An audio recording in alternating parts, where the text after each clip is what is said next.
Until Dawn is a game that's full of horror, and one of the things we decided to do early on was to take a scientific approach to how scary it was. So we did experiments on people and we measured their responses to the game. We've created a test area. It's as close to a home setup as we can get it. We've recruited ordinary people to play the game and we've left them to play it on their own. You're turning the light off.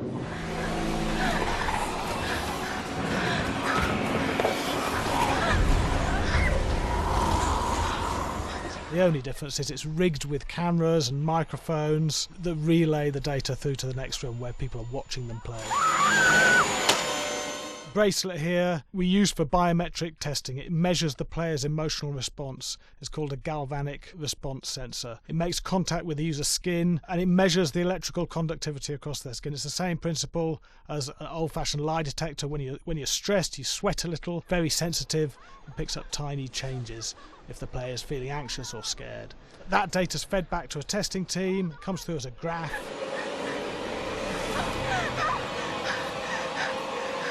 I'm sorry.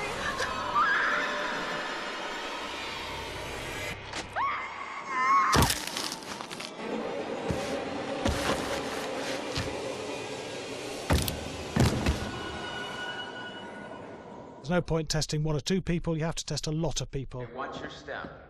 When we have a scare that's consistently has a measurable emotional response, then we knew it was good. If it didn't have that, it goes back to the team for improvement. The data doesn't tell us what's wrong with the scare, it only tells us if it's working or not. Wait, okay, so you hear that too, right? Josh. Here we have a chapter relatively early in the game. Weirdly regular. Nothing regular about it. We have to create tension and anxiety in the player so they are ready to receive the scare.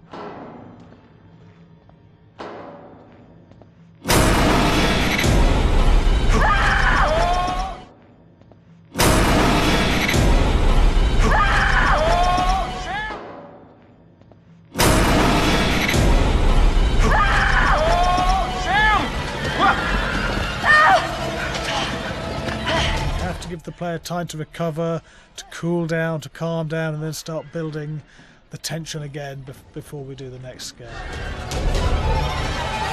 Hey. What? Hey. What the hell? Ooh, you just got mugged.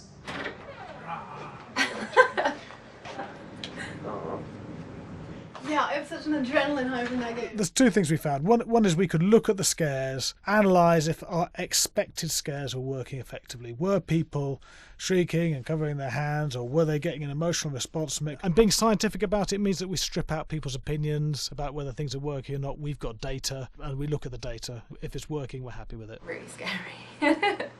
Bit scared and wanting to get away. I actually maybe a bit scared to play it on my own, but In a room with the lights on, yeah, with some other people as well, yeah, maybe.